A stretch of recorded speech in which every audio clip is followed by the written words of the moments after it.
السلام علیکم ورحمۃ اللہ وبرکاتہ.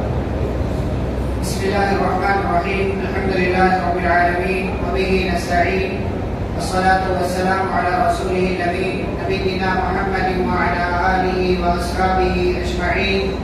اما بعد.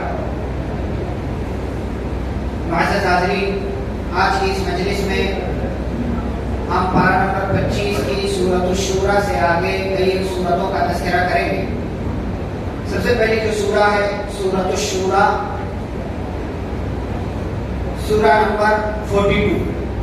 شورا کا مطلب ہوتا ہے مشورہ. مشورے کی کیا اہمیت ہے آپ اسی سے اندازہ لگا لیں کہ اللہ رب العالمین نے مشورے کے نام پر ایک سورہ رکھا. اس سورت کے اندر اللہ رب العالمین نے جیسا کہ معمول ہے ابتدا میں قرآن مجید کا تذکرہ کیا ہے اور پھر اللہ رب العالمین نے قرآن نازل کرنے کا مقصد بیان کیا. فرمایا وَكَذَلِكَ أَوْحَيْنَا إِلَيْكَ قُرْآنًا عَرَبِيًّا لِتُنذِرَ أُمَّ الْقُرَىٰ وَمَنْ حَوْلَهَا. فرمایا کہ اے نبی صلی اللہ علیہ وسلم، ہم نے آپ کی طرف وحی کی ہے تاکہ آپ اس کے ذریعے مکہ والوں، ام القریٰ مکہ کا ایک نام، تاکہ آپ مکہ والوں کو ڈرائیں، وَمَنْ حَوْلَهَا اور جو مکہ کے آس پاس کے لوگ ہیں ان کو ڈرائیں، وَتُنذِرَ يَوْمَ الْجَمْعِ اور آپ جمع ہونے والے دن سے ڈرائیں لوگوں کو جس دن کے آنے میں کوئی شک نہیں ہے. تو قرآن کے نازل کرنے کا ایک مقصد یہ ہے تاکہ لوگوں کو ڈرایا جائے، لوگوں کو آگاہ کیا جائے، لوگوں کو خبردار کیا جائے. پھر اس قرآن سے جو دین اللہ رب العالمین نے ہم کو دیا ہے اس دین کے تعلق سے اللہ نے بات بیان کی. اور آپ دیکھیں قرآن میں کئی مرتبہ یہ تذکرہ آتا ہے نبیوں کا، رسولوں کا، لیکن 5 ایسے پیغمبر ہیں جن کا بار بار تذکرہ آتا ہے. ان 5 پیغمبروں کو کیا کہا جاتا ہے؟ اولو العزم پیغمبر، یعنی بہت پائے کے بڑے بڑے پیغمبر جو ہیں. یہ 5 پیغمبر کون ہیں؟ نوح علیہ السلام، ابراہیم علیہ السلام، موسیٰ علیہ السلام، عیسیٰ علیہ السلام اور محمد صلی اللہ علیہ وسلم. انہی 5 کا تذکرہ کیوں ہے؟ اولو العزم پیغمبروں میں صرف یہی 5 کیوں آتے ہیں؟ آدم علیہ السلام کیوں نہیں ہے؟ کیونکہ وہ پہلے نبی ہیں، پہلے رسول ہے، مطلب پہلے اللہ نے پہلا نبی بنا کر کے ان کو بھیجا اور وہی سے انسانوں کا آغاز ہوا، تو وہ جو ہے اس لسٹ میں کیوں نہیں؟ یا اسی طریقے سے اور جو دیگر لوگ ہیں وہ اس لسٹ میں شامل کیوں نہیں ہیں؟ تو دیکھیں اس کی کئی وجوہات. دیکھیں اللہ رب العالمین نے نبوت کا سلسلہ کہاں سے شروع کیا؟ آدم علیہ السلام. لیکن آدم علیہ السلام جب تک تھے تب تک انسانوں میں شرک نہیں آیا تھا. شرک انسانوں میں نہیں آتا. شرک کی ابتدا کہاں سے ہوئی؟ نوح علیہ السلام کی قوم سے. تو نوح علیہ السلام وہ پہلے نبی اور پیغمبر ہیں جنہوں نے شرک کا مقابلہ کیا، جن کا مقابلہ کس سے ہوا؟ مشرکین سے ہوا. تو اس لیے ان کا نام آ گیا. دوسرے نمبر پر ابراہیم علیہ السلام. ان کا نام کیوں آیا؟ کیونکہ ابراہیم علیہ السلام ابو الانبیاء ہیں، نبیوں کے باپ ہیں. ان کے نسل سے انبیاء کرام کا ایک لمبا سلسلہ آیا ہوا ہے ابو الانبیاء. یہاں تک کہ عرب والے بھی ان کو مانتے تھے. ابراہیم علیہ السلام کی سنت پر عرب والے بھی جو ہے عمل کرتے تھے اور دیگر لوگ عمل کرتے تھے. تو اس لیے ابراہیم علیہ السلام ہے. موسیٰ اور عیسیٰ علیہ السلام کیوں ہیں؟ اس لیے کہ جہاں پیارے نبی صلی اللہ علیہ وسلم آئے، جہاں قرآن نازل ہوا، وہاں کے جو لوگ تھے ان میں بہت حد تک ایسے لوگ بھی موجود تھے جو موسیٰ علیہ السلام کے یا تو ماننے والے تھے یعنی یہودی، یا پھر عیسیٰ علیہ السلام کے ماننے والے تھے عیسائی. اس لیے ان دونوں کا نام آ گیا. اور اخیر میں پیارے نبی صلی اللہ علیہ وسلم کا نام آیا. کیوں؟ کیونکہ اب جو ہے قیامت تک آنے والے تمام لوگوں کے نبی، پیغمبر اور رسول کون ہیں؟ محمد صلی اللہ علیہ وسلم. اس لیے ان 5 کا نام، ان پیارے نبی صلی اللہ علیہ وسلم کا نام آیا. اور اس وجہ سے اللہ نے کئی جگہوں پر صرف ان 5 نبیوں کا تذکرہ کیا ہے اور انہیں اسی وجہ سے اولو العزم پیغمبر کہا جاتا ہے. آگے چل کر کے ایک آیت اللہ نے ذکر کی ہے جس آیت میں اللہ نے کئی ایک باتوں کی نصیحت کی ہے. ایک آیت میں کئی ایک نصیحت ہے. کیا نصیحت ہے؟ فَلِذَلِكَ فَادْعُوا. نمبر 1 آپ بلائیے لوگوں کو، یعنی کیا کیجیے؟ دعوت کا کام کیجیے. نمبر 2 وَاسْتَقِمْ كَمَا أُمِرْتَ. جیسا آپ کو حکم دیا ویسا ہی دین پر چلیے، ویسے ہی چلے رہیے. نمبر 3 ولا تتبع اهواءهم، کسی کے مرضی کے مطابق مت چلیے. نمبر 4 وقل آمنت بما انزل اللہ من کتاب، اللہ نے جو کتاب نازل کی میں اس پر ایمان لیا ہے. نمبر 5 وامرت لاعدل بینکم، مجھے اس بات کا حکم دیا گیا کہ میں انصاف کے ساتھ فیصلہ کروں. نمبر 6 اللہ ربنا وربکم، اللہ ہمارا اور تمہارا رب ہے. نمبر 7 لا حجت بیننا وبینکم، اگر کسی مسئلے میں ہمارے تمہارے درمیان اختلاف ہو جاتا ہے تو اختلاف کی ضرورت نہیں ہے کیونکہ اللہ ہی فیصلہ کرنے والا. لنا اعمالنا ولکم اعمالکم، ہمارا عمل ہمارے ساتھ، تمہارا عمل تمہارے ساتھ ہے. اللہ یجمع بیننا، نمبر 9 اللہ ہم سب کو جمع کرنے والا ہے. اور نمبر 10 ٹھکانہ اسی کی طرف ہے، پلٹ کر اسی کی طرف ہے. ایک آیت میں اللہ نے 10 نصیحتیں کر دی اور 10 کی 10 نصیحتوں کا تعلق کہیں یہاں سے کہیں یہاں سے کہیں یہاں سے. تو ہمیں یہ جو ہے ایک آج علماء نے یہاں تک کہا ہے کہ آیت الکرسی کو چھوڑ کر کے کوئی قرآن کے اندر ایسی آیت نہیں ہے جو اس آیت سے زیادہ عظمت والی ہو جس کے اندر بات ہے. آیت الکرسی قرآن کی سب سے عظیم آیت. اس کے بعد یہ والی آیت ہے جس آیت کے اندر اللہ نے اتنی باتیں بیک وقت رکھ دی ہیں کہ انسان کو وہ باتیں سمجھنا چاہیے. آگے بڑھے تو آگے اللہ تعالیٰ نے اپنی رحمت کا تذکرہ کرتے ہوئے بارش کا تذکرہ کیا ہے. بارش کو عربی زبان میں مطر کہتے ہیں اور ایک لفظ اس کے لیے آتا ہے غیث. غیث غیث غین یا اور سا، دونوں میں فرق کیا ہے؟ یہ بھی بارش یہ بھی بارش. جیسے بعض دفعہ کیا ہوتا ہے انگلش ہے انگریزی زبان ہے اس میں کسی بھی چیز کے لیے ایک ہی ورڈ ہوتا ہے. اردو میں بھی عام طور سے یہی بات ہوتی ہے لیکن عربی میں ایک ہی لفظ ایک ہی معنی کے لیے کئی کئی الفاظ ہوتے ہیں یا ایک لفظ سے کئی کئی معنی نکلتا ہے. یہ عربی زبان کی خوبصورتی ہے. اچھا جب ایک ہی معنی کے لیے کئی کئی الفاظ آتے ہیں نا تو ایسا نہیں ہے کہ سب ایک ہی معنی میں ہوتے ہیں، اس میں تھوڑا فرق ہوتا ہے. تھوڑا فرق ہوتا ہے. غیث کس کو کہتے ہیں کہ ایسی بارش کہ جس بارش کے نازل ہونے کے بعد لوگوں کا فائدہ ہو، اس میں نقصان نہ ہو. اور مطر ایسی بارش کو کہتے ہیں کہ جس کے نازل ہونے کے بعد کبھی فائدہ ہو سکتا ہے اور کبھی نقصان ہو سکتا ہے. جیسے کبھی کبھار زیادہ بارش ہو جاتی ہے، سیلاب آ جاتا ہے تو اس کو ہم غیث نہیں کہہ سکتے، اس کو ہم مطر ہی کہیں گے عربی. اور غیث اس بارش کو کہیں گے جو صرف اور صرف کیا ہے رحمت بن کر کے آتی ہے. اسی لیے اللہ کا وہ الذی ينزل الغیث من بعد ما قنطوا وینشر رحمتہ، وہی اللہ ہے جو انسانوں کے مایوس ہو جانے کے بعد کیا نازل کرتا ہے؟ غیث یعنی بارش. اور یہ وہ بارش ہوتی ہے جو لوگوں کے لیے رحمت ہوتی ہے، زحمت نہیں ہوتی ہے. یہاں اللہ تعالیٰ کی ایک اور قدرت دیکھیں. اللہ تعالیٰ نے اپنی نشانی میں سے نشانی ذکر کی ہے. سمندر میں کیا چلتی ہے؟ کشتی، شپ. کیسے چلتی ہے؟ اللہ کا کل اعلام، جیسے پہاڑ ہوتا ہے نا، آپ دور سے کشتی کو دیکھیں تو ایسا لگے گا پہاڑ، ایسا لگے گا کہ پہاڑ ہے جو ٹھہرا ہوا، لیکن وہ جو ہے چل رہی ہوتی ہے. اللہ نے جب کشتی چلتی کیسے ہے؟ ہم جو ہے 50 60 70 80 90 کلو کے انسان پانی میں ٹھہرے کیا ہے اندر چلے جائیں گے، کیونکہ کوئی بھی وزنی چیز اگر آپ پانی میں ڈالیں گے کہاں جائے گی؟ وہ نیچے چلی جائے گی. لیکن شپ اتنا بڑا وزن لے کر کے چلتی ہے. کیسے؟ ایک یہ اللہ کا کمال ہے. دنیا والوں نے سسٹم بنایا ہے اور ساری چیزیں کی ہیں، لیکن اللہ رب العالمین کا نظام اور سسٹم دیکھے. اللہ نے فرمایا ان یشاء یسکن الريح. اچھا سمندر میں جب کشتی چلتی ہے تو کس کی مدد سے چلتی ہے؟ ہوا کی مدد سے. اگر ہوا رک جائے کشتی آگے نہیں بڑھ سکتی. اسی لیے آپ دیکھیں سمندر کی جو ہوا ہوتی ہے اور زمین کی جو ہوا ہوتی ہے دونوں میں فرق ہوتا ہے.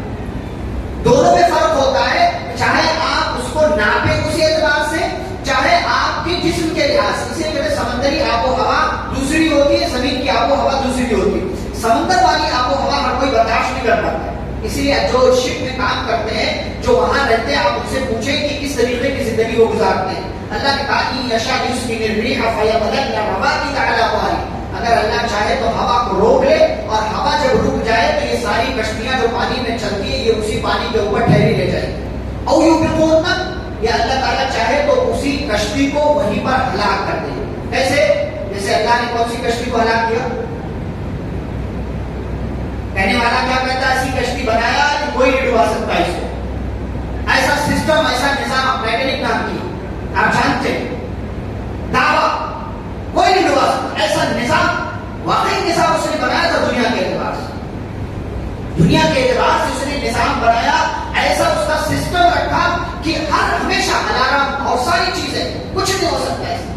لیکن اللہ نے برف کے ایک چھوٹے سے تودے کے ذریعے، برف کے چھوٹے سے پہاڑ کے ذریعے اس اتنی بڑی کشتی کو، محل نما کشتی کو، اللہ کو برباد کر کے رکھ دیا. ان فی ذلک لآیات لکل صبار شکور. اللہ فرماتے ہیں ہر صبر کرنے والے کے لیے، شکر کرنے والے کے لیے اس میں نصیحت ہے. شکر کرنے والے کے لیے کیسے؟ سمندر سے روزی ملتی ہے. اور صبر کرنے والے کے لیے کیسے؟ اگر سمندری راستے سے تمہیں روزی نہیں مل رہی تو پریشان ہونے کی ضرورت نہیں ہے. تو یہ اللہ تعالیٰ نے ذکر کیا ہے کہ اللہ کی بہت بڑی نعمت ہے کہ کوئی بھی وزنی چیز آپ ڈالیں وہ نیچے چلی جائے گی، لیکن اللہ کے حکم سے اتنی بھاری بھرکم کشتیاں وہ سمندر کے اوپر چلتی ہیں، بڑے آرام سے چلتی ہیں اور ڈوبتی بھی نہیں ہے، اور کسی حادثے کا اللہ جب کرنا چاہے شکار بھی نہیں ہوتی. آگے اللہ تعالیٰ نے ایمان والوں کی صفات بیان کی، اور صفات بیان کرتے ہوئے ایک بہت اہم چیز بیان کی. فرمایا وَأَمْرُهُمْ شُورَىٰ بَيْنَهُمْ کہ مسلمانوں کے جو کام آپسی کام ہوتے ہیں نا وہ مشورے سے انجام پاتے ہیں. آپ جب بھی کوئی کام کریں نا مشورے سے کیا کریں. مشورہ کس سے کریں گے؟ جو اس چیز کا جانکار ہو. دوسری بات یہ ہے کہ مشورہ کر لینے کے بعد آپ جو ہے اسی پر مکمل بھروسہ کر کے نہ بیٹھ جائیں بلکہ اللہ تعالیٰ پر توکل کریں. تیسری بات کہ کسی بھی غیر انسان سے مشورہ نہ کیا کریں. چوتھی بات صرف آپ کتنے ہی عقل مند انسان ہوں گے لیکن اپنی عقل پر صرف بھروسہ کرنے کے بجائے آپ دوسروں سے مشورہ کر لیا. رسول اکرم صلی اللہ علیہ وسلم نے مسلمانوں کے اہم معاملات میں صحابہ سے، مسلمانوں سے مشورہ کیا. نبی کو مشورے کی ضرورت نہیں تھی. نبی سب سے بہترین فیصلہ کرنے کوئی مشورے کی ضرورت نہیں تھی، لیکن رسول اکرم صلی اللہ علیہ وسلم نے مشورہ کیا امت کو تعلیم دینے کے لیے کہ مشورہ کرو گے تو اس میں خیر ہوگا. اللہ نے حکم بھی دیا وَشَاوِرْهُمْ فِي الْأَمْرِ، ان کے معاملات میں مشورہ کرو. آپ کے گھر کا معاملہ ہو، کاروبار کا معاملہ ہو، بچی کی شادی کا معاملہ، مشورہ کریں. بعض لوگ کہتے چپکے سے کر لیں گے تو لوگوں کو پتہ نہیں چلے گا ورنہ نظر لگ جاتی. بھائی سب سے مشورہ کرنے کی ضرورت نہیں. بعض دفعہ لوگ چپکے سے کرتے ہیں، پتہ چلتا ہے وہ لڑکا خراب نکلا یا لڑکی خراب نکلی اور نتیجہ یہ ہوتا ہے تو پھر طلاق اور خلا کی نوبت آ جاتی ہے. مشورہ کرنے شاید کہتا ہے عربی کا وَأَكْثِرْ مِنَ الشُّورَىٰ فَإِنَّكَ إِن تُصِبْ تَجِدْ مَالِكًا أَوْ تُخْطِئَ الرَّأْيَ تُرْدَرِي. فرمایا کہ اکثر اپنے معاملات میں مشورہ کیا کرو. کیوں؟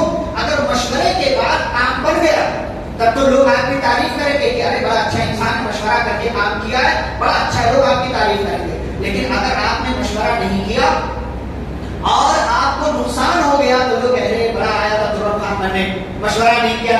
پوچھنا تو تھا بھائی. لوگ بولتے ہیں نا پوچھ تو لیتے کم سے کم، کسی سے مشورہ تو کر لیتے. ایسے ہی چلے گئے اکیلے کام کر لیا. تو مشورہ کرے، مشورے کی خیر ہے. اللہ نے مشورے کے نام سے مکمل ایک سورہ رکھی ہے. پھر اللہ رب العالمین نے اپنی قدرت کا ایک اور تذکرہ کیا. للہ ملک السماوات والارض، آسمان و زمین کی بادشاہت اللہ کی. یہب لمن یشاء اناثا، اللہ جس کو چاہتا ہے کیا دیتا ہے؟ لڑکیاں دیتا ہے. وَيَهَبُ لِمَن يَشَاءُ الذُّكُورَ، اور اللہ جسے چاہتا ہے لڑکے دیتا ہے. یہاں اللہ تعالیٰ نے مؤنث کا تذکرہ پہلے کیا. کیا بتلانے کے لیے؟ کیا بتلانے کے لیے؟ جب کسی بھی انسان کے یہاں، یہ انسانی فطرت، کسی بھی انسان کے یہاں پہلی پیدائش کی خوشخبری ملتی ہے اس کو، تو اس کے تصور میں کہیں نہ کہیں یہ ہوتا ہے کہ لڑکا ہوگا. لڑکے کے حساب سے بات ہوتی ہے، لڑکے کے حساب سے پلان بنتا ہے، بس لڑکے کے حساب سے، اور بہت ساری چیزیں، سب کچھ اس کے لیے کمرہ اور دیگر سامان، کھلونے، ساری چیزیں اسی اعتبار سے سوچی جاتی ہیں. اللہ تعالیٰ نے یہاں لڑکی کا تذکرہ کر کے پہلے کیا کہا کہ انسانوں تم چاہے جو پلان بنا، تمہاری جو بھی سوچ ہو کہ پہلا لڑکا ہونا چاہیے یا یہ ہونا چاہیے وہ ہونا چاہیے، اللہ رب العالمین کی سوا کسی کے ہاتھ میں یہ نہیں. اللہ پہلے تو کہا یہب لمن یشاء، اللہ جو چاہتا ہے وہ پیدا کرتا ہے، اور جس کو چاہتا ہے لڑکیاں دیتا ہے، لڑکیاں دیتا ہے، اور جس کو چاہتا ہے لڑکے دیتا ہے. او یزوجہم ذکرانا و اناثا. اب جب جوڑے الگ جب اللہ نے ذکر کیا تو پہلے کس کا تذکرہ کیا؟ لڑکی کا، پھر لڑکے کا. لیکن جب دونوں کو ایک ساتھ ذکر کیا تو پہلے لڑکے کا تذکرہ کیا. او یزوجہم ذکرانا و اناثا، یہ اللہ جس کو چاہے لڑکے اور لڑکیاں دونوں دیتا ہے. وَيَجْعَلُ مَن يَشَاءُ عَقِيمًا، اور اللہ جسے چاہتا ہے کچھ نہیں دیتا. تو کیا اللہ اسے محبت نہیں کرتا؟ جس کو نہیں دیتا اللہ اسے محبت نہیں کرتا؟ کرتا ہے کہ نہیں کرتا؟ کرتا ہے، پھر کیوں نہیں دیا؟ انہو علیم قدیر، اسے پتا ہے کہ اس کو ابھی دینا ہے کہ نہیں دینا. بعض دفعہ کیا ہوتا ہے اللہ کیوں نہیں دیتا؟ اس لیے کہ اللہ کو پتا ہے ابھی دے دیا تو ہو سکتا ہے یہ بگڑ جائے. اللہ کو پتا ہے کہ اس کے لیے ابھی اولاد دے دیا تو اس کا لڑکا بڑا ہو کر کے اس کے لیے آفت اور مصیبت بنے گا، نہیں دیتا اللہ. مانگتے رہو، نہیں دیتا. کیوں؟ اس لیے کہ وہی لڑکا آپ کی بے عزتی کا باعث بنے گا، آپ کے خاندان کی بدنامی کا ذریعہ اور سبب بنے گا. اس لیے اللہ نے نہیں دیا. یا کوئی لڑکی آپ کو اللہ نے نہیں دی کیونکہ وہ آگے چل کر کے آپ کا نام کٹوانے والی تھی، اس لیے اللہ تعالیٰ نے انہو علیم قدیر، اللہ جاننے والا، قدرت رکھنے والا. خضر علیہ السلام نے ایک لڑکے کو مار دیا تھا. کیوں؟ موسیٰ علیہ السلام جب ساتھ میں تھے تو ایک لڑکے کو مار دیا. کیوں؟ کیا وجہ بتائی تھی؟ وَأَمَّا الْغُلَامُ فَكَانَ أَبَوَاهُ مُؤْمِنَيْنِ فَخَشِينَا أَن يُرْهِقَهُمَا طُغْيَانًا وَكُفْرًا. کہا یہ بچہ جس کو میں نے مارا نا، اس کے ماں باپ بڑے نیک تھے، مومن تھے، تو آپ کے رب نے یہ فیصلہ کیا اور مجھے یہ ڈر تھا کہ یہ بچہ بڑا ہو کر کے اپنے باپ کی، اپنی ماں کی بدنامی کا باعث بنے گا، اس لیے اس کو مار دیا. یہ کفر کا کام کرنے والا تھا، اس لیے اس کو ختم کر دیا. تو اللہ تعالیٰ جانتا ہے کہ کب دینا ہے، کب نہیں دینا ہے، کس کو کس وقت کیا دینا ہے، کس چیز سے نوازنا ہے، لڑکے سے یا لڑکی سے یا دونوں سے نوازنا ہے. اللہ تعالیٰ کو پتا ہے، اللہ تعالیٰ جانتا ہے. اور یہاں پر کسی کے یہاں لڑکیاں ہوں تو اس کا مطلب یہ نہیں ہے کہ اللہ تعالیٰ جو ہے اس پر مہربان نہیں ہے. انبیاء جو ہے وہ ابو البنات کہلاتے ہیں. انبیاء لڑکیوں کے باپ رہے ہیں. پیارے نبی صلی اللہ علیہ وسلم 4 لڑکیوں کے باپ تھے.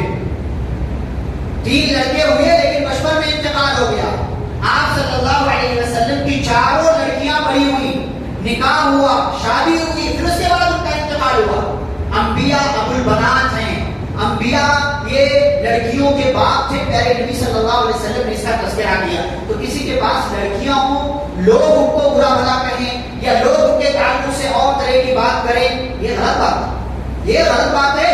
دیکھیں اللہ رب العالمین نے قرآن مجید کے اندر بھی تذکرہ کیا. پیارے نبی صلی اللہ علیہ وسلم نے بھی بیان کیا، کہیں بھی لڑکوں کی پیدائش، ان کی اچھی پرورش، اچھی تربیت پر جنت کی بشارت نہیں ہے. لڑکیوں کی پیدائش پر، ان کی اچھی تربیت پر اور اچھی جگہ نکاح کر دینے پر ان کے لیے جنت کی بشارت ہے. فرمایا کہ جس بندے کے پاس 3 بیٹیاں ہوں یا 2 بیٹیاں ہوں، بعض روایتوں میں آتا ہے جس کے پاس 3 بہنیں ہوں یا 2 بہنیں ہوں، اور وہ اپنی بیٹیوں کی یا اپنی بہنوں کی اچھی پرورش کرے اور اچھی جگہ اس کا نکاح کر دے، تعلیم و تربیت دلا دے، کُنَّ لَهُ سِتْرًا مِّنَ النَّارِ، یہی لڑکیاں قیامت کے دن اس کے لیے جہنم سے آڑ اور رکاوٹ بن جائیں.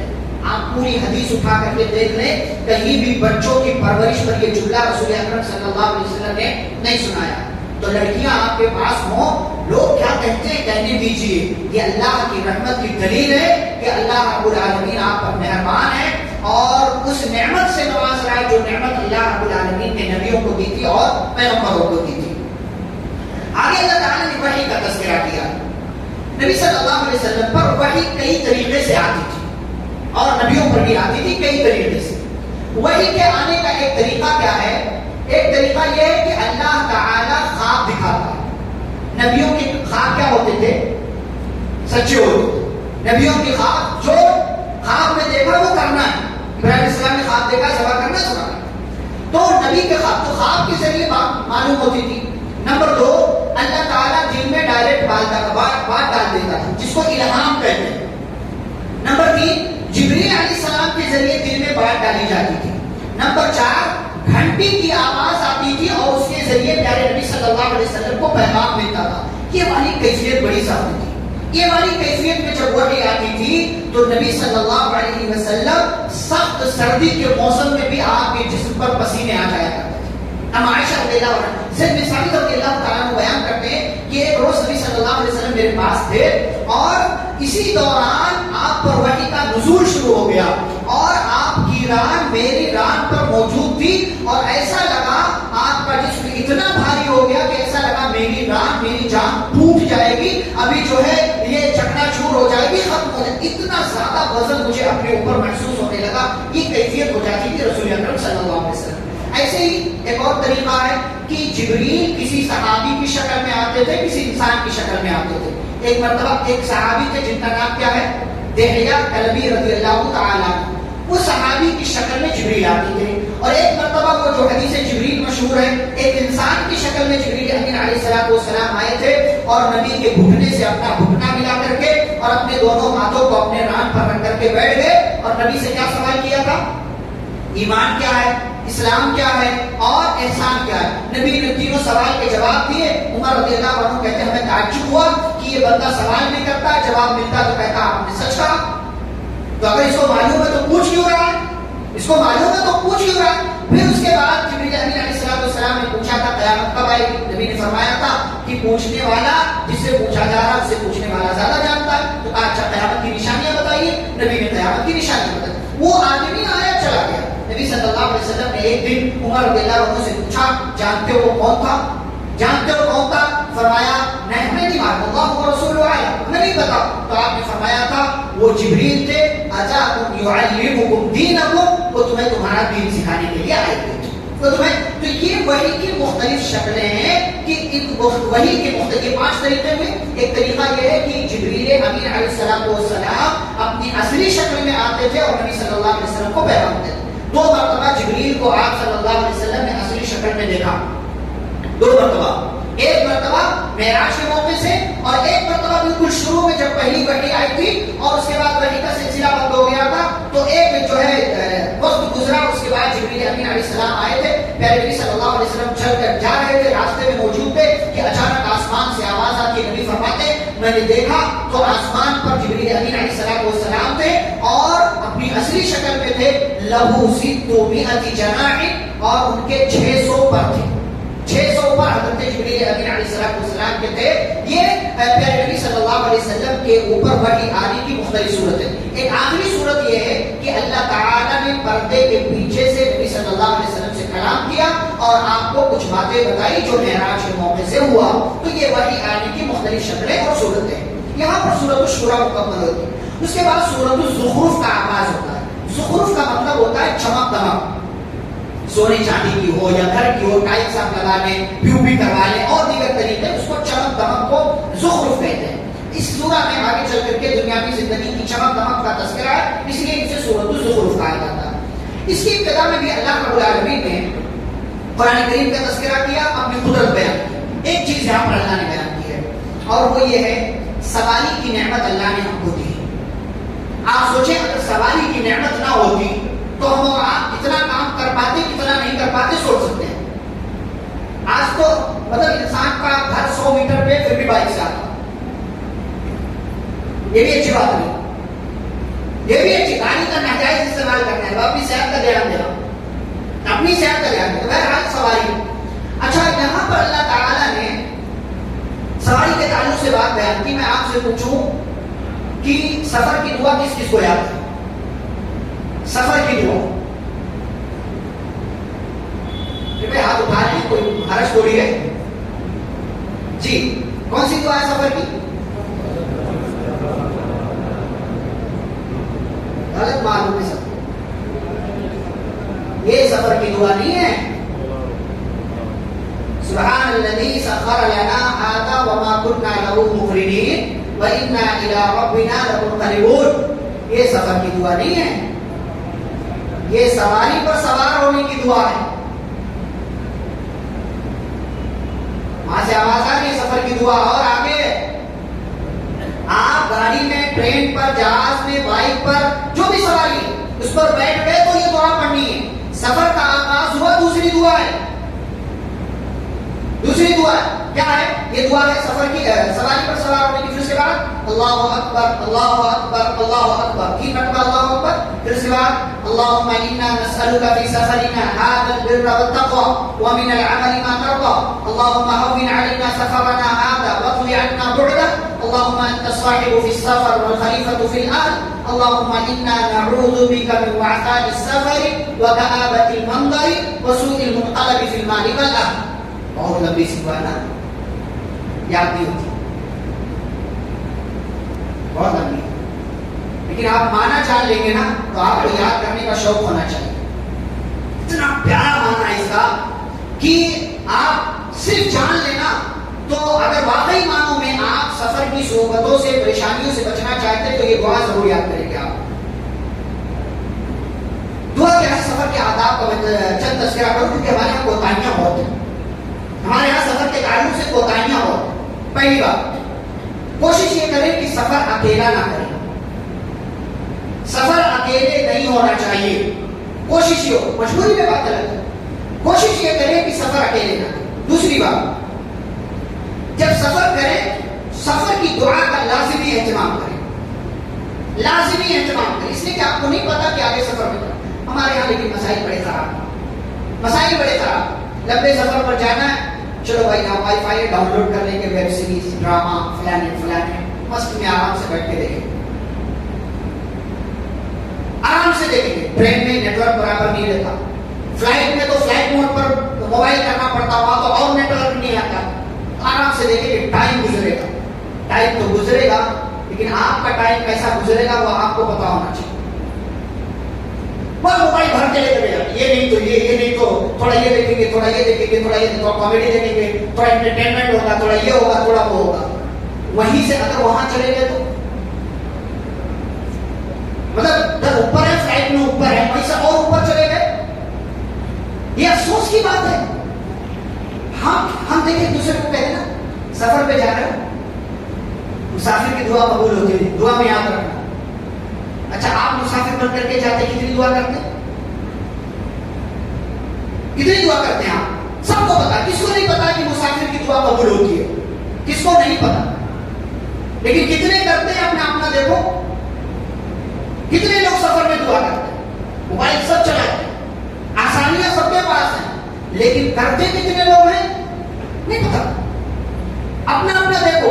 دوسروں کے لیے تو کرنا چھوڑیے، اپنے لیے نہیں کرتے، اپنے لیے نہیں کرتے. تو سفر میں یہ سارا پلان جو آپ پہلے سے بنا کر کے لے کر جاتے ہیں نا، یہ دیکھیں گے ڈاؤن لوڈ کر کے رکھ لو، نیٹ ورک نہیں آتا، یہ آپ باقاعدہ پلان کے ساتھ گناہ کر رہے ہیں. پورے پلان کے ساتھ گناہ کر رہے ہیں. بہت غلط بات ہے، وقت کا بہت غلط استعمال ہے. تو میں کہہ رہا تھا سفر کی دعا، یہ دعا پڑھیں. سبحان الذی سخر لنا ھذا وما كنا له مقرنین وانا الى ربنا لمنقلبون. معنی کیا ہے؟ یاد سب کو ہے. معنی کتنے لوگوں کو یاد ہے؟ یہ والی یاد سب کو ہے. ہاتھ بہت اٹھے تھے، لیکن اتنے لوگوں میں معنی کس کو یاد؟ سبحان الذی، پاک ہے وہ ذات جس نے ہمارے لیے اس سواری کو مسخر کیا، ہمارے تابع کیا. آپ سوچیں پرانے زمانے میں اونٹنی، گھوڑا، ہاتھی سواری کرتے تھے لوگ. اتنا بھاری بھرکم جانور اور ایک 5 ساڑھے 5 6 فٹ کا انسان جہاں چاہتا وہاں لے کر کے چلا جاتا. یہ کس نے کیا؟ یہ اللہ نے کیا ہے. ہمارے بس کی نہیں تھی، ورنہ اونٹ ایسا جبڑے سے آپ کا جو ہے آپ کی کھوپڑی پکڑے اور نکال لے گا. لیکن اللہ نے تابع مطلب ایک جو ہے چھوٹا سا بچہ بھی ایک ہاتھی کو جو کئی کنٹل کا ہوتا ہے، اس ہاتھی کو بس ادھر چل جدھر بولو ادھر چلتا. کس نے کیا اس کو؟ اللہ تعالیٰ نے مسخر کیا، تابع کر دیا اللہ تعالیٰ نے. حالات بندہ کیا کہ وما كنا له مقرنین، ہم ایسا کرنے کی طاقت نہیں رکھتے تھے، لیکن اللہ نے کر دیا تو اللہ کا شکر ہے. وَإِنَّا إِلَىٰ رَبِّنَا لَمُنقَلِبُونَ، اور ہمیں اپنے رب کی طرف پلٹ کر کے جانا. اس کے بعد کی جو دعا ہے اللہ اکبر 3 مرتبہ کہیں گے، پھر سفر کی دعا پڑھیں. کیا ہے سفر کی دعا؟ اللهم انا نسألك في سفرنا هذا البر والتقوى. اے اللہ ہم تجھ سے اس سفر میں مانگتے ہیں کیا؟ البر، نیکی اور تقوی، کہ ہم سے نیکی کا کام ہو، تقوی کا کام.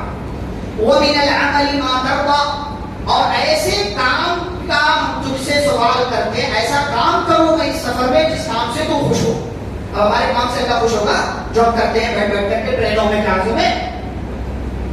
فرمایا ایسے کام کی توفیق دے جس سے تو راضی ہو جائے. اس کے بعد کیا کہتا ہے بتا؟ اللہم حفظ علینا سفرنا ھذا، اے اللہ ہمارے اس سفر کو ہمارے لیے آسان کر دے. سفر جہنم کا ٹکڑا، سفر مشقتوں والا. کیسی کا بھی سفر ہو نا، انسان ٹوٹ کر رہ جاتا ہے. اپنی سیٹ پر بیٹھ کر کے، وہاں رہ کر کے، کبھی جو ہے صرف جو ہے چیئر کار ہے وہاں بیٹھ کر کے جانا، میں پیٹ ہاتھ نہیں کر سکتے، کچھ سفر مشکل بات. تو بندہ کہتا ہے اللہ ہمارے سفر کو آسان کر. خود بھی عنا بعدا، سفر بڑا لمبا ہے، بنگلور جا رہا ہوں، ممبئی جا رہا ہوں، بڑا لمبا سفر ہے. اے اللہ اس سفر کو سمیٹ دے، سفر کے ڈسٹینس کو کم کر دے. اب 600 کلومیٹر 300 تو نہیں ہوگا تو کیسے سمیٹ دے؟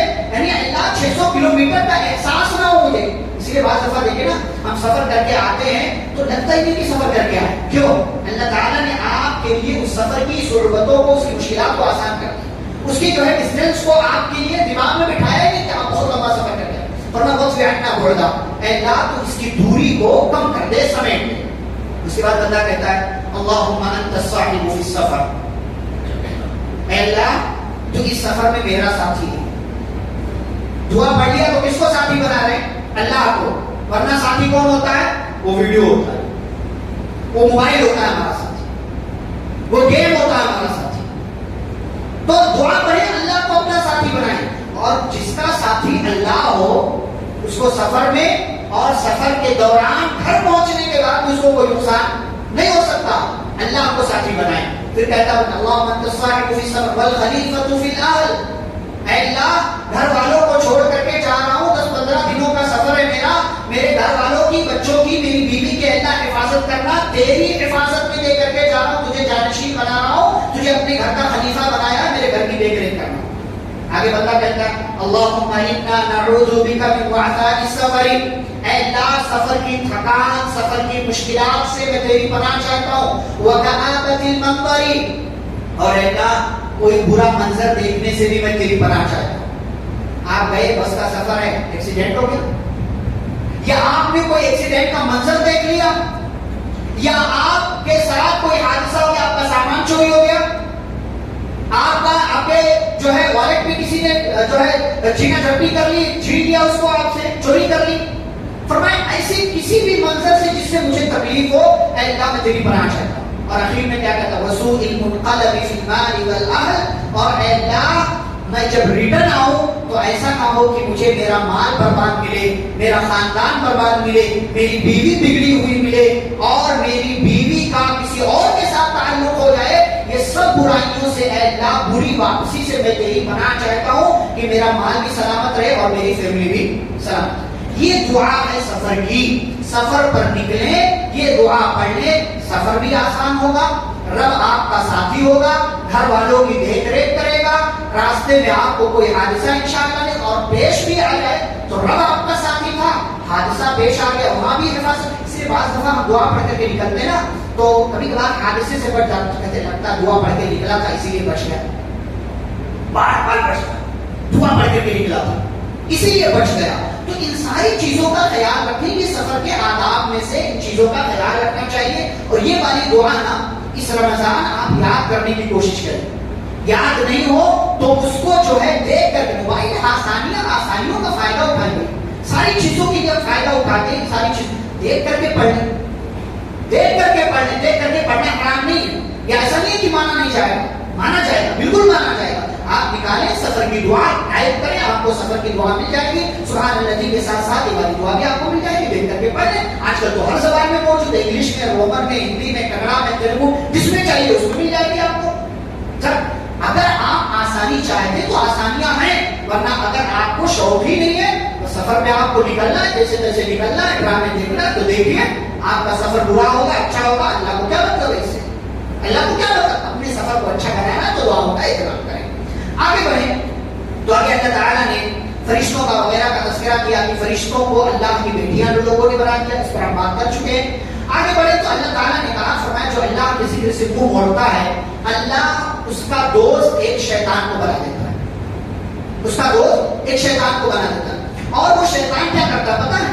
وہ شیطان اس سے کہتا ہے ٹھیک ہے کوئی مسئلہ نہیں، نماز چھوڑ کوئی مسئلہ نہیں، پڑھ لینا. پھر یہ شیطان بول رہا ہوتا ہے، وہ شیطان اس کے برے کام کو بھی ایسے خوبصورتی سے اس کو کہتا ہے چلتا ہے بھائی یہ کیا ہے، سب کون سے دور میں جی لو، چلے گا یہ کر لو. وَإِنَّهُمْ لَيَصُدُّونَهُمْ عَنِ السَّبِيلِ کہہ کر کے کیا ہے اللہ کے راستے سے روکتا ہے. وَيَحْسَبُونَ أَنَّهُمْ مُهْتَدُونَ، اور ہمارا یہ نوجوان سمجھتا ہے میں مجھ سے اچھا تو کوئی نہیں ہے. یہ لوگ جنہوں نے اللہ کے ذکر کو، اللہ کی عبادت کو چھوڑ رکھا ہے اور اپنے آپ کو سمجھتا ہے اب سے اچھا کوئی نہیں ہے، دراصل شیطان کی بات ہے جو وہ اپنی زبان سے اور اپنے انداز سے جس کا وہ اعلان کرتے ہیں. تو اللہ کے ذکر سے منہ موڑیں گے، شیطان آپ کا دوست بن جائے گا اور آپ کو اللہ کے راستے سے روک دے گا. آگے اللہ تعالیٰ نے یہاں پر سورۃ الزخرف وغیرہ مکمل ہوتی ہے، اللہ نے موسیٰ علیہ السلام کا، عیسیٰ علیہ السلام وغیرہ کا تذکرہ کیا، پھر جہنم کا تذکرہ کیا، پھر سورۃ الدخان کا آغاز ہوتا ہے۔ دخان کا مطلب دھواں، دخان کا مطلب دھواں، اور یہ دھواں جو ہے قیامت کی بڑی نشانیوں میں سے ایک کیا ہے؟ نشانی، پورا دھواں دھواں پوری دنیا بھر جائے گی، آسمان سے ایسا دھواں آئے گا پوری دنیا بھر جائے گی، تو اس دھوئیں کو دیکھ کر کے اندازہ لگا لیا جائے گا کہ اب جو ہے قیامت قریب۔ اچھا یہ دھواں جب آئے گا تو پورے لوگوں کو اپنی چپیٹ میں لے لے گا، یغشی الناس ھذا عذاب الیم، لوگوں کو چپیٹ میں لے گا، اعلان کیا جائے گا ھذا عذاب الیم، یہ بہت دردناک عذاب ہے لوگوں کے لیے، بڑی اس میں جو ہے الجھن ہے، تکلیف ہے۔ لیکن جو ایمان والے ہوں گے وہ کیا کہیں گے؟ ربنا اکشف عنا العذاب انا مؤمنون، اے ہمارے رب ہم سے اس عذاب کو دور کر دے، ہم تو ایمان والے ہیں، ہم ایمان والے ہیں۔ تو یہ دھواں جو ہے وہ قیامت کی بڑی نشانیوں میں سے ایک نشانی ہے۔ اس سورہ کے آغاز میں اللہ تعالیٰ نے لیلۃ القدر کا تذکرہ کیا، جسے کیا کہا ہے اللہ تعالیٰ نے سورہ میں؟ لیلۃ مبارکہ۔ ہم نے اس قرآن کو کس رات میں نازل کیا؟ مبارک رات۔ یہاں اللہ نے مبارک رات کہا۔ ہمارے پاس بھائی اس مبارک رات سے کیا مراد لیتے ہیں؟ شب برات، شعبان کی 15 تاریخ اور اس کی رات مراد لیتے ہیں، جبکہ سیدھی بات قرآن کس مہینے میں نازل ہوا؟ رمضان۔ کس رات میں نازل ہوا؟ لیلۃ القدر میں۔ اور لیلۃ القدر کس مہینے میں آتا؟ رمضان میں۔ دونوں ایک چیز ہے، لیلۃ القدر رمضان میں، رمضان کے مہینے میں لیلۃ القدر، دونوں باتیں واضح ہیں کہ اللہ نے قرآن کو رمضان میں، رمضان کی ایک رات لیلۃ القدر میں اللہ نے نازل کیا۔ اب یہ لیلۃ القدر کا نام کچھ اور بھی ہو سکتا ہے، ایسا نہیں ہے کہ لوح محفوظ سے آسمان دنیا پر دو الگ الگ راتوں میں قرآن آیا، ایسا ممکن ہے؟ نہیں ممکن ہے۔ ایک ہی مرتبہ لوح محفوظ سے آسمان دنیا پر قرآن آیا، اور وہ کس رات میں آیا؟ لیلۃ القدر میں آیا۔ اب اس کا ایک اور نام اللہ تعالیٰ نے ذکر کر دیا، کیا؟ لیلۃ المبارکہ۔ یہ لیلۃ المبارکہ کس حساب سے ہے؟ ہمارے لیے اس حساب سے مبارک رات ہے کیونکہ اس مہینے اس رات کی عبادت 1000 مہینوں کی عبادت سے بہتر ہے، اور اس اعتبار سے یہ رات مبارک ہے کیونکہ اس میں فرشتے دنیا میں آتے ہیں، جبریل دنیا میں آتے ہیں، اللہ کی طرف سے امن و سلامتی کا اس رات میں نزول ہوتا ہے، اس اعتبار سے یہ رات مبارک ہے۔ تو جو مبارک رات ہے وہی لیلۃ القدر ہے، اور جو لیلۃ القدر ہے وہی لیلۃ المبارکہ ہے۔ اچھا اس رات میں اور کیا ہوتا ہے؟ فرمایا فیہا یفرق کل امر حکیم، اس میں ہر محکم بات کا فیصلہ کیا جاتا ہے۔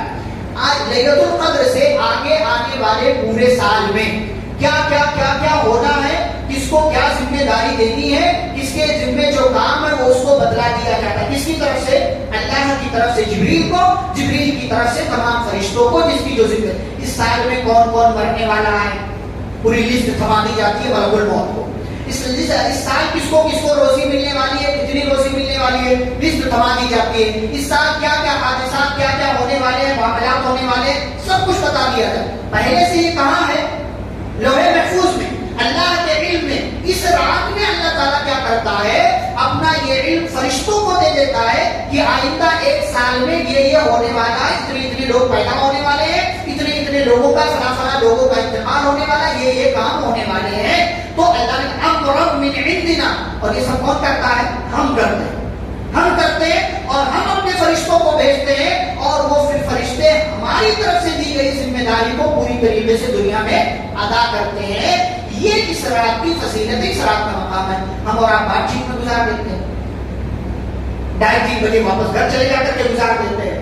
یہ رات پوری رات مبارک ہے، آپ کو جیسے تیسے اس پوری رات میں عبادت کرنا ہے، پوری رات عبادت کرنا تک مطلع الفجر، فجر کے طلوع ہونے تک، فجر کے طلوع۔ ایسا نہیں ہے کہ ابھی یہ درس ختم ہوگا تو آپ جائیں 2 گھنٹے بعد آئیں، میں نہیں کہہ رہا ہوں مسجد میں آ کر کے رات گزاریں، آپ جہاں بھی رات گزاریں لیکن عبادت کے ساتھ رات گزرنی چاہیے، عبادت کے ساتھ رات گزرنی، اور کم از کم یہ دعا تو پڑھتے ہی رہنا چاہیے، اللہم انک عفو تحب العفو فاعف عنی، کیونکہ یہ اس رات کی خاص دعا ہے، تو اس دعا کا خصوصی طور سے اہتمام کرنا چاہیے۔ باقی آپ قرآن پڑھیں، دعائیں مانگیں، اذکار کریں، وہ آپ کی مرضی، اللہ رب العالمین نے ہر چیز آپ کے اختیار میں دے رکھا۔ آگے بڑھیں تو آگے اللہ تعالیٰ نے جہنم کی پریشانیوں کا اور جنت کی نعمتوں کا تذکرہ کیا، لیکن اس سے پہلے ایک بات اللہ نے کہی، فرعون کا تذکرہ کیا۔ کہا فرعون آیا، جب ہم نے اس کو ہلاک کر دیا تو بہت ساری چیزیں دنیا سے چھوڑ کر کے وہ گیا, دوسرے لوگ وارث بن گئے, بنی اسرائیل کو وارث بنا دیا. اچھا اس کے بعد اللہ نے جملہ کہا فما بکت علیہم السماء والارض. فرعون دنیا سے گیا نا, اتنا بڑا بادشاہ تھا, لیکن نہ آسمان رویا نہ زمین روئی. فرعون کے مرنے پر نہ آسمان رویا نہ زمین روئی. تو کیا کسی کے مرنے پر آسمان و زمین روتے؟ میں نے کہنے والی کون سی بات تھی؟ اللہ نے کہہ دیا کہ فرعون جب مرا تو اس کے مرنے پر آسمان و زمین کوئی نہیں رویا. تو کیا کسی کے مرنے پر آسمان و زمین روتے؟ نہیں روتے. روتے روتے کس کے مرنے پر؟ ایمان والے. کیوں؟ اس ایمان والے کو روزی مل رہی تھی کہاں سے؟ آسمان سے. اس کے لیے آسمان سے خصوصی دروازے سے روزی آ رہی تھی, زمین سے اس کو روزی مل. اب یہ بندہ دنیا سے چلا گیا تو آسمان سے اس کی روزی کا دروازہ بند اور زمین سے اس کی روزی کا دروازہ بند. تو جب دروازہ کلوز ہو گیا تو آسمان بھی روتا ہے, زمین بھی روتی ہے کہ اس جگہ سے روزی مل رہی تھی اس بندے کو, اس بندے کے چلے جانے سے یہ دروازہ بند ہو رہا ہے, تو آسمان و زمین روتے ہیں. یہ تفسیر تبری کے اندر عبداللہ بن عمر رضی اللہ عنہ وغیرہ کے حوالے سے یہ بات منقول ہے کہ انہوں نے ایسی بات کہی ہے کہ آسمان و زمین یہ نیک لوگوں کے, ایمان والوں کے دنیا سے چلے جانے کی وجہ سے روتے ہیں. اچھا پہلے نبی صلی اللہ علیہ وسلم نے حدیث کے اندر بیان کیا, آپ کے سامنے سے ایک جنازہ جا رہا ہے, تو آپ نے فرمایا اما مستریح او مستراح منہ, کہ یا تو یہ بندہ مستریح ہے یا مستراح ہے. کیا مطلب اس کا؟ صحابہ نے بھی پوچھا کیا مطلب اس کا اللہ کے رسول صلی اللہ علیہ وسلم, کیونکہ اس سے پہلے آپ نے ایسا کوئی جملہ نہیں کہا تھا. تو آپ نے فرمایا یا تو یہ بندہ ایسا ہے کہ جس کو آرام مل گیا. آرام مل گیا کسے؟ دنیا کی پریشانیوں سے. یا یہ بندہ ایسا ہے کہ اس کے چلے جانے سے دنیا والوں کو آرام مل گیا.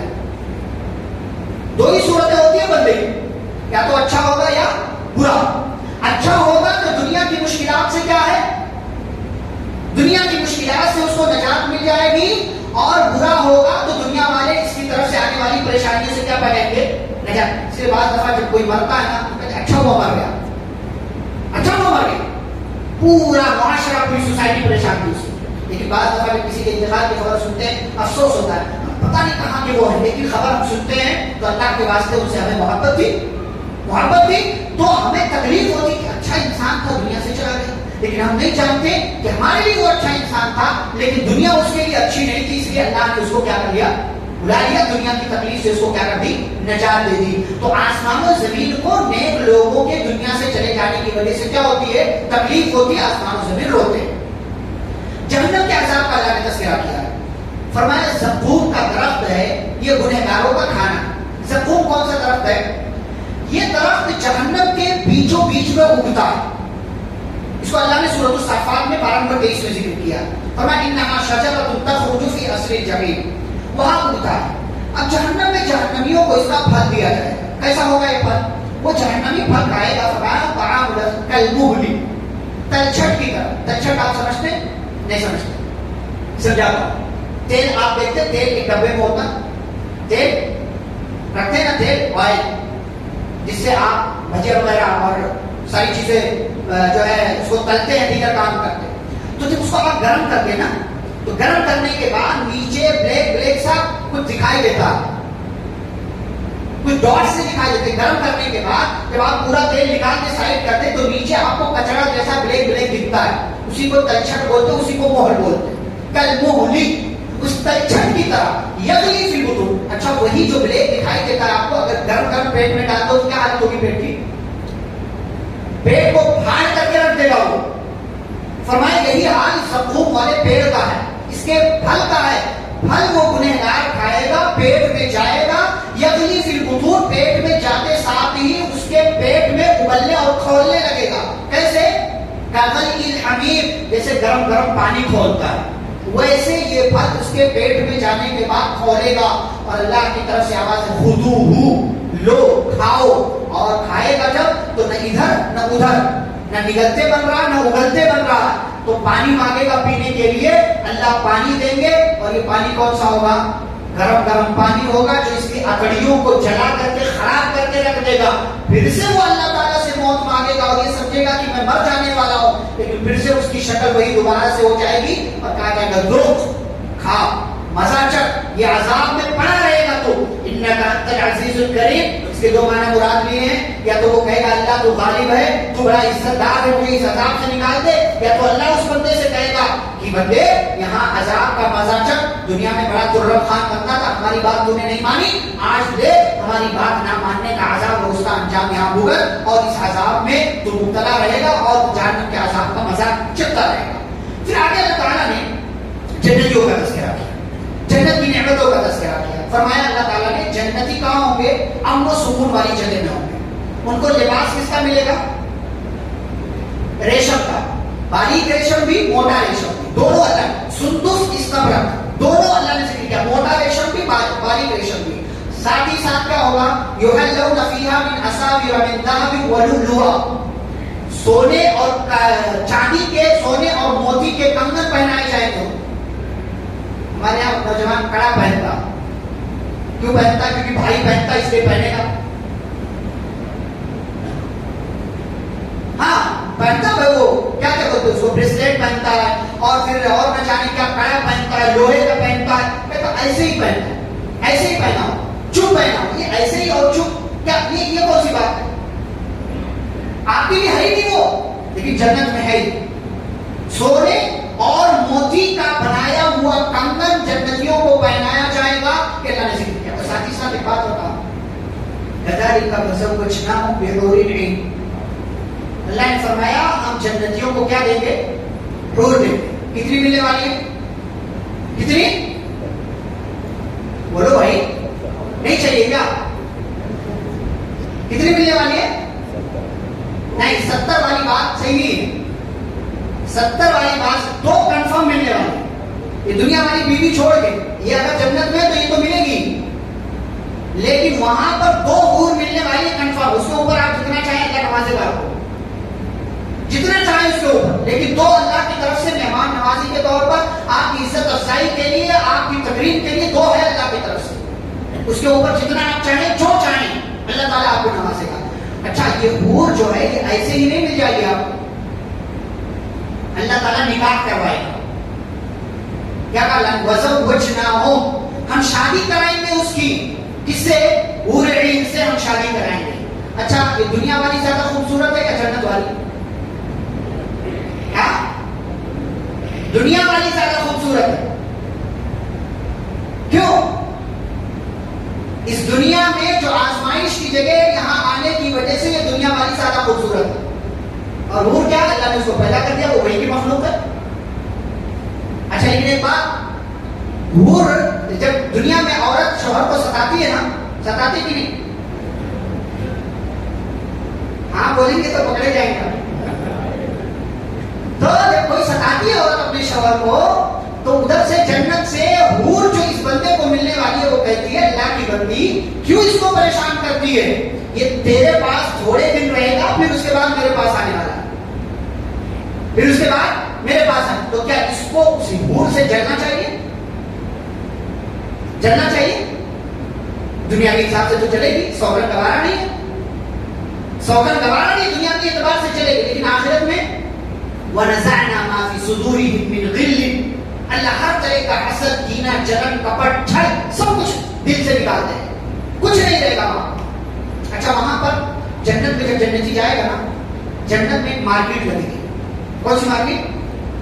جمعہ بازار، جمعہ بازار، آپ یہاں بھی کوئی مارکیٹ لگتی ہوگی، روزانہ مارکیٹ تو آئی ہے، لیکن علاقوں میں، بعض علاقوں میں خصوصی مارکیٹ لگتی ہے، Sunday market, Friday market, Tuesday market, Thursday market, کچھ اور مارکیٹ لگتی ہے۔ جنت میں کیا مارکیٹ لگے گی؟ جمعہ، فرائیڈے مارکیٹ، لیکن یہاں صرف مردوں کے لیے الاؤ ہوگا، عورتوں کے لیے نہیں ہوگا۔ اس سے ایک بات کیا معلوم ہوئی؟ مارکیٹ عورتوں کی جگہ نہیں ہے۔ جب جنت میں پرمیشن نہیں ہے تو دنیا میں پرمیشن کیسے ہو سکتی ہے؟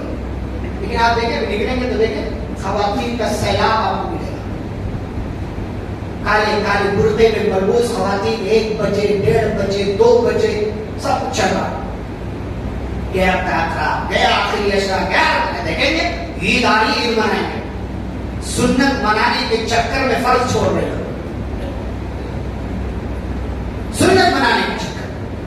تو کہاں اللہ تعالیٰ نے نبی صلی اللہ علیہ وسلم نے حدیث میں بیان کیا، مارکیٹ لگے گی، جب مارکیٹ لگے گی تو مرد حضرات جو ہے جائیں گے مارکیٹ, واپس آئیں گے تو واپس جب آئیں گے اور جنت میں عورت سے ملاقات کریں گے تو عورت سے کہیں گے واللہ ہم جب آپ کو چھوڑ کر کے گئے تھے تو آپ اتنے خوبصورت نہیں تھے جتنے اب خوبصورت ہو گیا. کیا پتا چلا؟ عورت کی اصل خوبصورتی اس کے گھر میں رہنا, اصل خوبصورتی گھر میں رہنا, ورنہ باہر جائے گی, دھوپ لگے گی تو آئے گی آپ کا گھر میں خرچہ بھی کرائے گی, یہ کریم, یہ پاؤڈر, یہ مسکا, یہ وہ چاہیے. اصل خوبصورتی گھر میں رہنا. اچھا وہ عورت جب دیکھے گی تو مرد سے کیا کہے گی؟ آپ بھی جب یہاں سے گئے تھے تو اتنے پیارے نہیں لگ رہے تھے, آئے ہیں تو اور زیادہ پیارے لگ رہے ہیں. کیا پتا چلا؟ مرد کا اصل کام کہاں ہے؟ باہر. عورت کا اصل کام کہاں ہے؟ گھر میں. یہ کام, یہ معاملہ جنت میں بھی ہے جہاں کسی قسم کا کوئی مسئلہ نہیں ہے, لیکن یہ کام وہاں ہوگا. لیکن جہاں ہونا چاہیے, جہاں عمل کرنا چاہیے, وہاں عمل نہیں کر رہے. ہم اپنے گھر کی خواتین کو بھیج دیتے, جاؤ مارکیٹ لے کر کے آؤ, بھائی جھنجھٹ میں نہیں پڑتا, جو لینا ہے لو جاؤ, پیسہ دے دیتا ہو, پیسہ دے دیا بندے نے اور سارا کام ایسا لگتا ختم ہو گیا. آپ کی ذمہ داری ہے, ورنہ آپ بے غیرتی کا ثبوت دے رہے. تو یہ جنت کی نعمتوں کا کچھ تذکرہ نہ کیا. اس کے بعد آگے بڑھے تو سورۃ الجاثیہ کا آغاز ہوتا ہے. جاثیہ کا مطلب ہوتا ہے گھٹنوں کے بل, گھٹنوں کے بل. اس کے اندر اللہ نے قیامت کا ایک منظر ذکر کیا ہے کہ ہر امت گھٹنوں کے بل آئے گی, یعنی اس میں گنہگار اصل مراد ہے, اور ان کو ان کے نام اعمال کی طرف بلایا جائے گا. اسی مناسبت سے اس سورہ کو سورۃ الجاثیہ کہا ہے. اس سورہ میں ایک بات صرف میں آپ کے سامنے ذکر کروں گا اس سورہ کے حوالے سے, کیونکہ اکثر باتیں وہی ہیں جو قرآن کے حوالے سے ہیں, کافروں کے حوالے سے. ایک بات اللہ نے کیا کہا, ثم جعلناک علی شریعۃ من الامر. اللہ نے کہا کہ ہم نے آپ کو ایک کیا دے دیا, شریعت دے دی, ایک قانون دے دیا, اصول دے دیا. اب آپ کو کیا کرنا ہے؟ اسی پر چلنا. وَلَا تَتَّبِعْ أَهْوَاءَ الَّذِينَ لَا يَعْلَمُونَ. لیکن جن کو کچھ نہیں پتا ان کے حساب سے آپ کو زندگی نہیں گزارنا. ہمارے یہاں کیا لوگ کرتے ہیں, کس کے حساب سے زندگی گزارتے ہیں؟ لوگوں کے حساب سے, لوگوں کے حساب سے. مجال ہے کسی خاتون نے اگر کوئی جوڑا کسی شادی پہ پہن لیا ہو تو دوسری شادی میں پہن کر کے چلی جائے. مطلب وہاں یہ بڑے افسوس کی بات, ہمارے یہاں خواتین اپنے شوہر کی پاکٹ دیکھ کر خرچہ نہیں کرتے, بلکہ وہ فنکشن ہال میں آنے والی خواتین کو دیکھ کر کے جو ہے خرچہ کرتی ہے کہ میری سہیلی آئے گی, فرینڈ آئے گی, کیا پچھلی بار بھی یہی پہن کے آئی, اس بار بھی آ, تو کیا ہو گیا؟ کون سے تمہارے شان میں کمی آ گئی بھائی؟ تمہارے شوہر کی پاکٹ اتنا ہی گوارا کرتی ہے, اتنے میں رہو. لوگوں کے حساب سے کام کرو گے نہ تو شوہر سکون میں رہے گا, نہ تم خود سکون میں رہو. اور ایسی کتنی مثال ہے. ہم جو ہے دعوتیں کراتے ہیں تو چادر سے زیادہ پیر پھیلاتے ہیں. ہم جو ہے قرضہ لے کر کے دعوت کرا رہے ہیں, نہیں جان بھی چھوڑا, پان بھی چھوڑا. لوگ کیا کہیں گے؟ بھائی آپ کی جتنی طاقت ہے شریعت نے کہا اتنا ولیمہ کرو, اتنا کھلاؤ, اتنے کی دعوت رکھو. آپ جو ہے گوشت نہیں کھلا سکتے تو آپ دال چاول کھلاؤ. یہ کہاں سے آپ لے آئے کہ لوگوں کو دکھانے کے لیے آپ نے جو ہے قرضہ لینا شروع کر دیا, بینک سے لون لینا شروع کر دیا, مصیبت اپنے سر آپ نے مول لینا شروع کر دیا. کتنے لوگ آج اسی وجہ سے قرض دار ہیں کہ بیٹی کا بیٹے کا شادی ہے, بیٹے کی شادی کروایا تو قرضہ لیا تھا. کتنے لوگ اسی وجہ, اس لیے کہ شریعت کی تعلیم کو آپ نے چھوڑا تو شریعت کی تعلیم کو چھوڑنے کا نتیجہ یہ ہوا کہ لوگوں کو دکھانے کے لیے کام کریں گے. تو حدیث سناؤ, پیارے رسول صلی اللہ علیہ وسلم فرماتے ہیں کہ جو اللہ کو خوش کرنے کے لیے کوئی کام کرے گا تو اللہ بھی خوش ہوگا اور لوگوں کو کیا کر دے گا؟ خوش کر دے گا. لوگ پہلے خوش نہیں ہوں گے, پہلے کیا کریں گے؟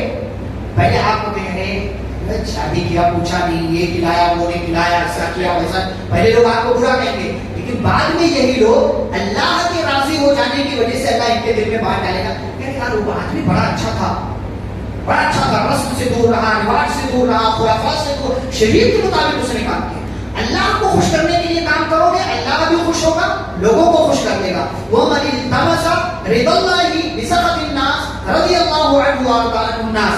اور آگے فرمایا کہ جو لوگوں کو خوش کرنے کے لیے کام کرے گا, اللہ کو ناراض کرے گا تو اللہ بھی ناراض ہوگا اور لوگوں کو بھی ناراض کرے. یہی وہ آدمی تب قرضہ, آپ دیکھو قرضہ لے کر کے آج ہمارا نکاح کیا, شادی کیا, ولیمہ کیا. اب قرضہ لینے کی کیا ضرورت ہے؟ اب بھگتو, یہ کر رہے, وہ کر رہے, اس سے قرضہ لیا تھا, اب جاؤ چکر لگا, قرضہ ادا کرو. یہ لوگ برا بھلا بولنے لگتے ہیں. صرف لوگوں کے حساب سے کام نہیں ہونا چاہیے, اللہ کی مرضی کے مطابق کام ہونا چاہیے. پھر اس کے بعد 26ویں پارے کا سورۃ الاحقاف کا آغاز ہوتا ہے. احقاف کا مطلب ہوتا ہے ٹیلا. ٹیلا سمجھ میں چھوٹی چھوٹی پہاڑیاں ہوتی ہیں جو ٹیلا نما نظر آتی ہیں, ابھرے ہوئے ہوتے ہیں, اس کے دور سے دیکھیں تو آپ ایسا لگتا ہے کہ کوئی چیز ایسے کھڑی کر دی گئی. قوم عاد انہیں ٹیلوں کے درمیان رہا کرتی تھی, انہی کے حوالے سے سورہ کو سورۃ الاحقاف کہتے ہیں. اس سورہ میں ایک اہم بات یہ ہے, اللہ رب العالمین نے ابتدا میں قرآن کا تذکرہ کیا, نبی کی رسالت کا تذکرہ کیا, اپنی جو ہے قدرت کا تذکرہ کیا. پھر اللہ نے بات بیان کی کہ انسان کو آپ نے پیدا کیا, انسان ماں کے پیٹ سے پیدا ہوا, بڑا ہوتا ہے, تو جب 40 سال کی عمر کو پہنچتا ہے تو اسے ایک دعا پڑھنی چاہیے. اللہ نے 40 سال کی عمر والوں کو ایک خاص دعا سکھائی ہے کہ 40 سال کی عمر کو پہنچو تو یہ دعا پڑھو. کون سی دعا ہے؟ سورۃ الاحقاف کی آیت نمبر 12 یا 13, ہمارے کو میزائل میں فلان نہیں ہے, 12 یا 13 آیت میں اللہ تعالیٰ نے یہ دعا سکھائی. جتنے لوگ 40 سال کے ہو گئے ہیں, ہو چکے ہیں, ہونے والے ہیں, انہیں یہ دعا ضرور پڑھنی چاہیے. کیا دعا ہے؟ ربی اوزعنی. وہی دعا تھوڑی ملتی جلتی ہے سلیمان علیہ السلام کی دعا سے. ربی اوزعنی, اے میرے رب تو مجھے اس بات کی توفیق دے کہ میں تیرا شکر ادا کروں ان نعمتوں پر جو تو نے مجھ پر کی ہیں, میرے والدین پر کی ہیں, اور مجھے ایسے نیک کام کی توفیق دے جس سے تو خوش ہو جا. وَأَصْلِحْ لِي فِي ذُرِّيَّتِي, اور اے اللہ میری ذریت, میری نسل کو ٹھیک کر دے, ان کی اصلاح کر دے. انی تبت الیک, میں تیرے سامنے توبہ کرتا ہوں اور میں مسلمانوں میں سے ہوں. یہ دعا ہے جس میں آپ اپنے لیے خیر مانگتے ہیں, ماں باپ کے لیے مانگتے ہیں, نسل کے لیے مانگتے ہیں, عمل کی اصلاح مانگتے ہیں, اللہ سے توبہ بھی کرتے ہیں. 40 سال کی عمر یہ وہ عمر ہوتی ہے جس میں بندہ پختہ ہو جاتا ہے, مضبوط ہو جاتا ہے, اور 40 کی عمر کے بعد ایک دوسری زندگی کی طرف اس کی جو ہے زندگی, اس کی باڈی ایک دوسری طرف جو ہے گزرنے لگتی ہے. اس لیے 40 سال کا جو مرحلہ ہے یہ بڑا خصوصی مرحلہ. اسی مرحلے میں, اسی عمر میں پیارے نبی صلی اللہ علیہ وسلم کو نبی اور رسول بنایا گیا. تو خصوصی دعا 40 سال کی عمر والوں کو سکھائی گئی, کہا یہ دعا مانگ لیا کرو اور اس دعا کو پڑھ لیا کرو. تو جتنے لوگ ہیں 40 کی عمر کو پہنچ چکے ہیں, 41-42 کے ہیں, یا 40 کے ابھی ہوئے ہیں, 39 کے ہیں, ان کو یہ دعا یاد کر لینا چاہیے, پڑھنا چاہیے. پارہ نمبر 26 اٹھائیں, سورۃ الاحقاف پہلی سورہ بالکل شروع میں ہے, آیت نمبر 12 یا 13, یا اس کے آس پاس آپ دیکھ لیں گے, آپ کو وہاں پر مل جائے گی. اس سورہ کے اخیر میں اللہ تعالیٰ نے جناتوں کا تذکرہ کیا. میں صرف ایک ہلکا سا اشارہ دے دوں, بقیہ جناتوں کے تعلق سے جو بڑا تفصیلی بات ہے وہ پارہ نمبر 29 سورۃ الجن میں, جو ان کے نام سے مکمل ہے سورہ, وہاں ذکر کریں گے. نبی صلی اللہ علیہ وسلم ایک روز صحابہ کرام کو وادی نخلا میں نماز پڑھا رہے تھے, اور فجر کی نماز سے غالباً آپ جو ہے قرآن کی تلاوت کر رہے تھے کہ ادھر سے جناتوں کے قافلے کا گزر ہوا. ان لوگوں نے قرآن سنا تو ٹھہر گئے. جب ٹھہرے تو قرآن ان لوگوں نے سنا تو ان کو اچھا لگا. آپس میں ان کے کچھ ساتھی بات کر رہے تھے, کہا چپ رہو چپ رہو چپ رہو, سننے دو, یہ بڑی اچھی بات سنائی دے رہی ہے, سننے دو. اور ان لوگوں نے قرآن سنا, نبی اکرم صلی اللہ علیہ وسلم سے ملاقات کی, ایمان لے آئے, اور جا کر کے اپنی قوم میں جناتوں کے قبیلے میں جا کر کے دعوت و تبلیغ کا کام کرنے لگے, اور کہا اللہ کا یہ نبی آیا ہوا ہے, یہ اللہ کی طرف بلا رہا ہے, اس کی بات مان لو, اللہ تمہارے گناہوں کو معاف کر دے گا اور تمہیں قیامت کے دن کے عذاب سے بچا لے گا. لیکن جو بات نہیں مانے گا تو یاد رکھے کتنا ہی طاقتور کیوں نہ ہو, اللہ کی پکڑ سے وہ نہیں بھاگ سکتا.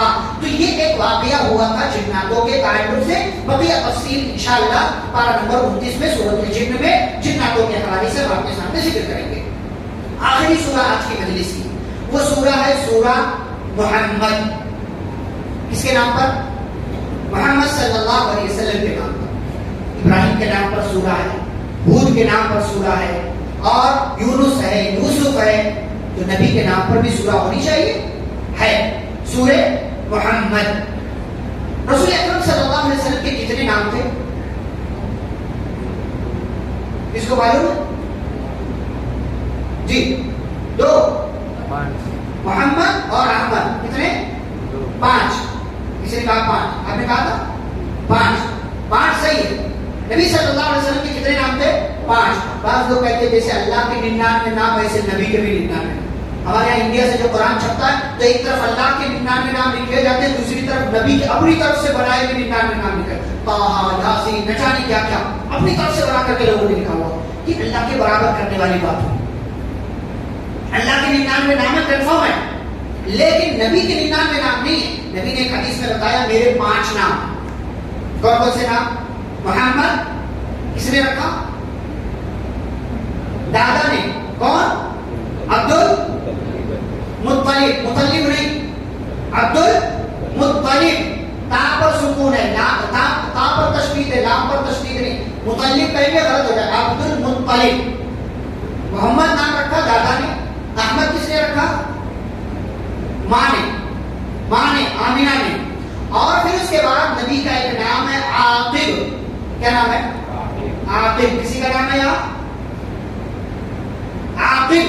عین الف قاف با. عاقب. عاقب کا مطلب پیچھے آنے والا. نبی سب سے پیچھے آئے. انبیاء کی لسٹ میں سب سے اخیر میں کون آئے؟ نبی صلی اللہ علیہ وسلم. اس لیے ان کو کہا عاقب، ان کا ایک نام ہے. نبی صلی اللہ علیہ وسلم کا ایک چوتھا نام ہے حاشر. حاشر. حاشر کا مطلب لوگوں کو یہ نام پسند نہیں آتا، نہیں رکھنا ہے، یونیک رکھنا ہے. لوگ اچھا نام ہے یہ حاشر. حاشر کا مطلب جمع کرنے والا. نبی صلی اللہ علیہ وسلم دنیا میں آئے، اس کے بعد ہی کیا آئے گی؟ قیامت آئے گی. اس کے بعد ہی حشر کا میدان لگے گا نا. نبی صلی اللہ علیہ وسلم خود قیامت کی نشانیوں میں سے ایک نشانی تھی. آپ نے فرمایا بعثت انا والساعة كهاتين. میں اور قیامت ایسے بھیجے گئے جیسے یہ دو انگلیاں ہیں. یعنی میں آ گیا ہوں، گویا کہ سمجھو قیامت آ گئی. تو فرمایا میرا نام حاشر ہے کیونکہ میری وجہ سے میرے آنے کے بعد ہی لوگوں کو جمع کیا جائے گا. حشر کا میدان قائم ہوگی، حشر کا میدان قائم کیا جائے گا. پانچواں نام کیا ہے؟ ماحی. بڑی ہا سے ہا. ماحی. ماحی کا مطلب مٹانے والا. نبی صلی اللہ علیہ وسلم کے ذریعے پچھلے تمام مذاہب کو کیا کر دیا گیا؟ مٹا دیا گیا. شرک و کفر آپ صلی اللہ علیہ وسلم مٹانے کے لیے آئے تھے، تو اس لیے آپ کا نام کیا ہے؟ ماحی. 5 نام ہو گئے: محمد، احمد، عاقب، حاشر اور ماحی. یہ 5 نام رسول اکرم صلی اللہ علیہ وسلم. قرآن میں کتنے نام آئے ہیں آپ صلی اللہ علیہ وسلم کے؟ 2. ایک محمد، دوسرے احمد. محمد کتنی بار آیا ہوا ہے؟ 4 بار. کہاں؟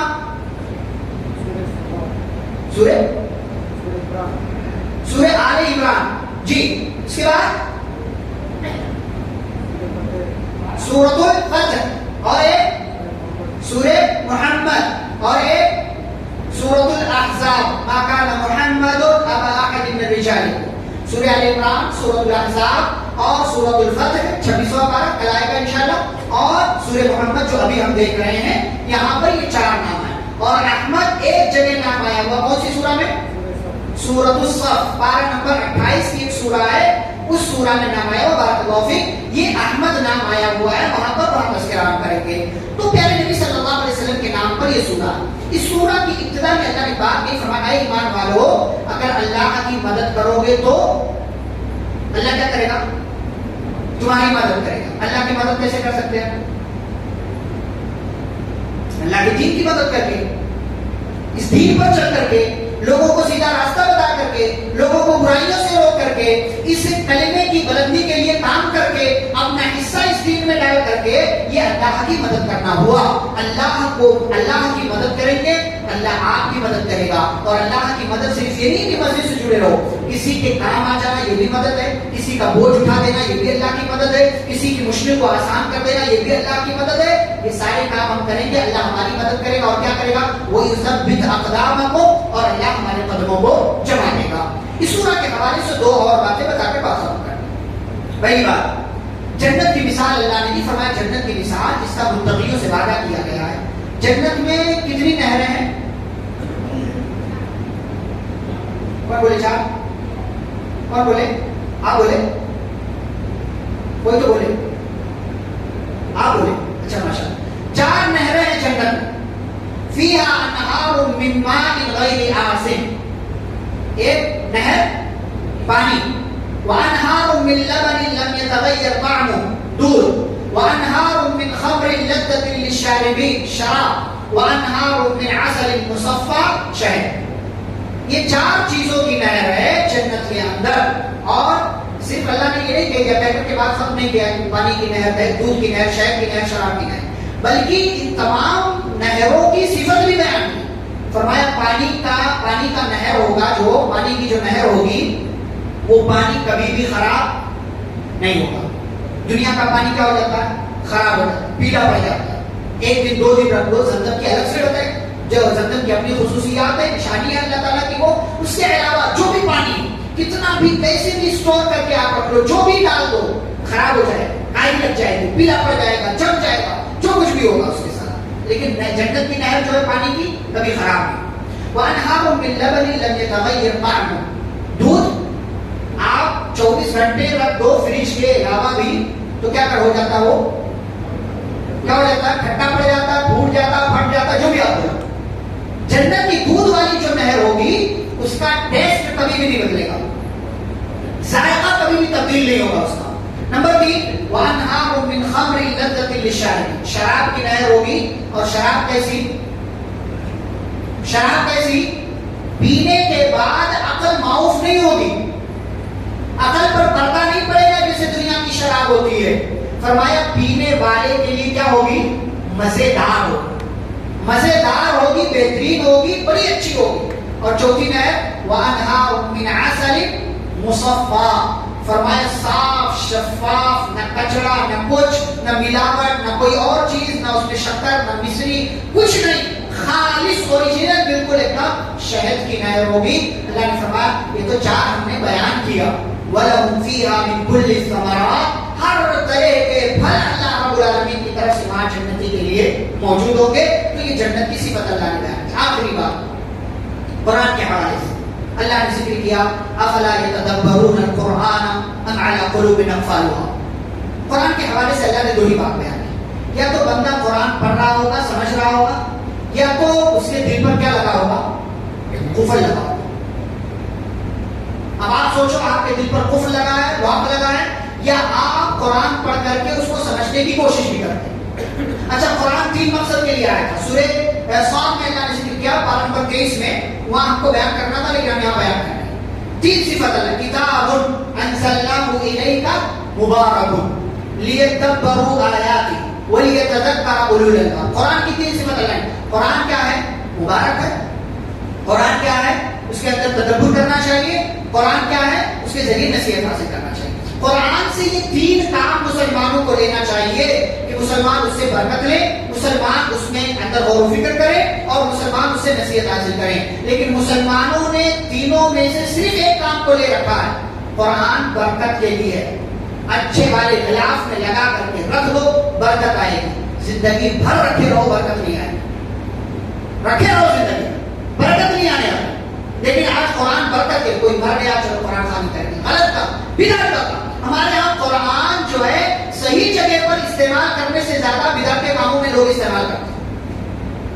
کہیں کوئی قرآن جو لکھ کر کے دے رہا، چلو میں تعویذ مانگ لو. کہیں کوئی مر گیا قرآن خوانی ہو رہی ہے. کہیں کوئی بیمار ہے اس کے لیے قرآن خوانی ہو رہی ہے. کہیں کچھ اور ہے، کہیں کچھ اور ہے.